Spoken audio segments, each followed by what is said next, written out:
আমরা নির্বাচন সম্পর্কিত বিষয়ে আলোচনা করেছি এবং নির্বাচনের সংস্কার বিভাগ, আপনার কমিশন এবং আপনার নির্বাচন ব্যবস্থার সংস্কার সব কিছুগুলোই আমরা আপনার তুলে ধরেছি এবং আমাদের যে মতামত সেটা আমরা দিয়ে এসেছি। আমরা বলেছি যে নির্বাচন কমিশনার নিয়োগ আইন স্থগিত করে প্রধান রাজনৈতিক দলসমূহের ঐক্যমতের ভিত্তিতে অনতিবিলম্বে নির্বাচন কমিশন গঠন করতে হবে এবং আমরা একটা রোড ম্যাপ দিতে বলেছি। নির্বাচন কমিশন কবে নির্বাচন হবে সে আমরা একটা রোড ম্যাপ দিতে বলেছি। আমরা এনআইডি কার্ড, যেটা আপনার স্বরাষ্ট্র মন্ত্রণালয়ে স্থানান্তর করা আইন করা হয়েছিল, সেটাকে অর্ডিন্যান্স জারির মধ্যে বাতিল করতে বলেছি। আমরা বিতর্কিত কোনো ব্যক্তি যেন কখনো এই নির্বাচন সংস্কার কমিটিতে না যায় সেই কথা আমরা বলেছি। আমরা বলেছি যে ফ্যাসিস্ট সরকারের সময় প্রতারণা, সাজানো ভুয়া ভোটের মাধ্যমে গঠিত সকল ইউনিয়ন পরিষদকে বাতিল করতে বলেছি এবং 14, 18, 24 সালে যে সকল নির্বাচন কমিশন ছিল তার প্রধান নির্বাচন কমিশনার এবং কমিশনার সহ তাদেরকে ভুয়া নির্বাচন, ব্যর্থ নির্বাচন, আপনার একটা পক্ষপাতদুষ্ট নির্বাচন করার অভিযোগে তাদেরকে আইনের আওতায় আনার কথা বলেছি। আমরা বিচারপতি খায়রুল হক, যিনি আমরা মনে করি যে নির্বাচন ব্যবস্থাকে ধ্বংস করার জন্য মূল হোতা, যিনি তত্ত্বাবধায়ক সরকার আইন বাতিল করার মূল নায়ক ছিলেন, তার বিরুদ্ধে আমরা আইনগত ব্যবস্থা নেওয়ার কথা বলেছি রাষ্ট্রদ্রোহিতার অপরাধে। আমরা লক্ষ্য করেছি যে প্রশাসন থেকে প্রায় 2 মাস হতে চলেছে, আগামী 8 তারিখে 2 মাস হবে। এখন পর্যন্ত গত সরকারের আমলে, অর্থাৎ ফ্যাসিস্ট সরকারের আমলে যারা তাদের দোসর হয়ে কাজ করেছে, তাদেরকে সহায়তা করেছে এই লুটপাট, অনাচার, অত্যাচার, মানুষের উপরে নির্যাতন, গুম খুনের ব্যাপারে, গণহত্যার ব্যাপারে, তাদের অনেকেই, বেশিরভাগই এখনো পর্যন্ত বহাল তবিয়তে তার স্ব জায়গায় বহাল আছে। এদেরকে অবিলম্বে তাদেরকে সরিয়ে নিরপেক্ষ ব্যক্তিদেরকে এখানে আনার কথা আমরা বলেছি। আমরা বলেছি যে আপনার জেলা প্রশাসকের ব্যাপারে আপনারা লিখেছেন, পত্রপত্রিকাগুলিতে লেখালেখি হয়েছে, সেই 59 জন জেলা প্রশাসকের মধ্যে কী করে সেটা নিয়োগ করা হলো সেটা সম্পর্কে আমরা জানতে চেয়েছি। একই সঙ্গে যাদের বিরুদ্ধে অভিযোগ উঠেছে তাদেরকে নিয়োগ বাতিল করে দেওয়ার জন্য আমরা বলেছি। আমরা নতুন ফিট লিস্ট করার কথা বলেছি যোগ্য ব্যক্তিদের দিয়ে। আমরা চুক্তিভিত্তিক কিছু নিয়োগ বাতিল করার জন্য আমরা প্রস্তাব দিয়েছি।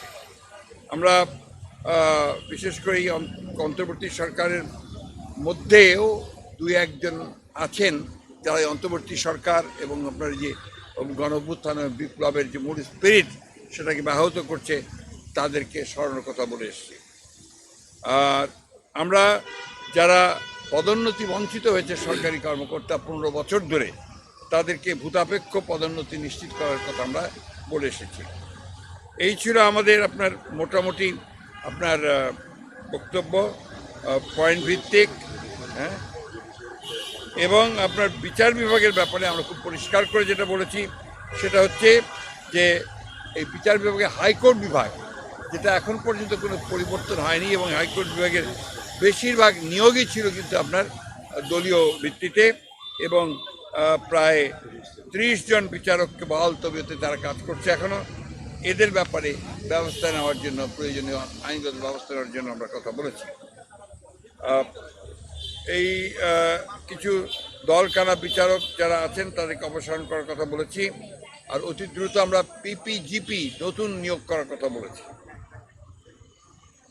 আরেকটা আমরা লক্ষ্য করেছি যে যাদেরকে অভিযোগে গ্রেপ্তার করা হচ্ছে সুনির্দিষ্ট অভিযোগের ভিত্তিতে, হয়তোবা আপনার দুর্নীতি অথবা হত্যা, এইসব সুনির্দিষ্ট মামলায় যাদেরকে গ্রেপ্তার করা হচ্ছে তাদেরকে আমরা দেখতে পাচ্ছি যে আপনার জামিন দেওয়া হচ্ছে। এটা অত্যন্ত উদ্বেগজনক। বিষয়টা আমরা দেখার জন্য বলেছি।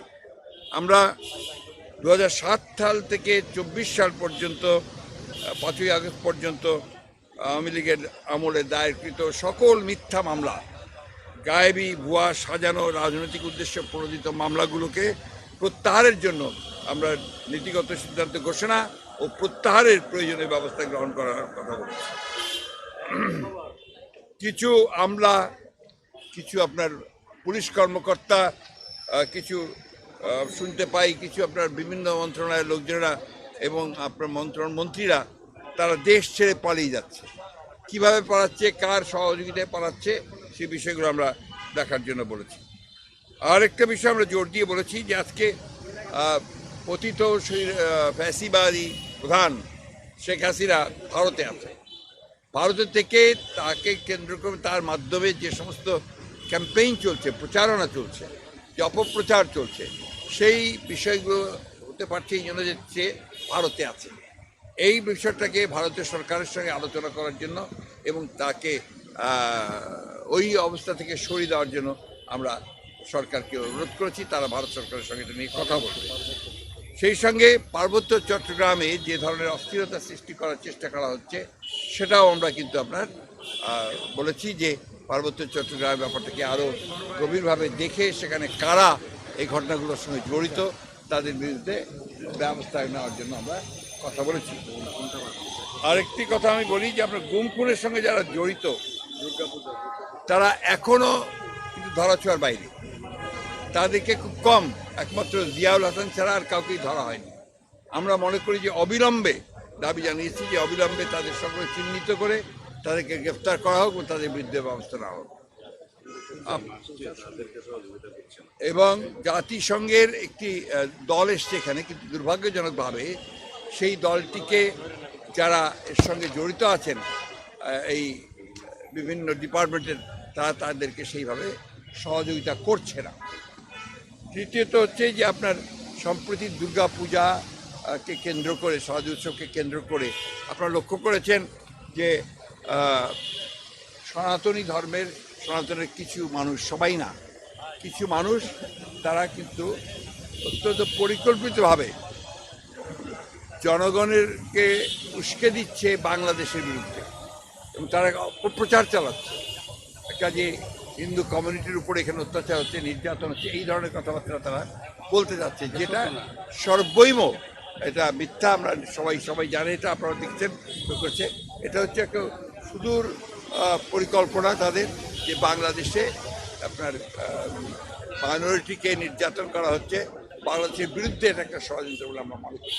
এই কথাগুলো আমরা তাদেরকে অত্যন্ত গুরুত্ব সহকারে বিবেচনার জন্য বলেছি ও তার বিরুদ্ধে প্রয়োজনীয় ব্যবস্থা গ্রহণ করার জন্য বলেছি। নির্বাচন অনুষ্ঠান তাদের 1 নম্বর প্রায়োরিটি। সব কিছু অত্যন্ত সহৃদয়তার সঙ্গে তারা দেখছেন এবং তারা মনে করেন আমাদের দাবিগুলো হচ্ছে জনগণের দাবি, আমাদের দাবিগুলো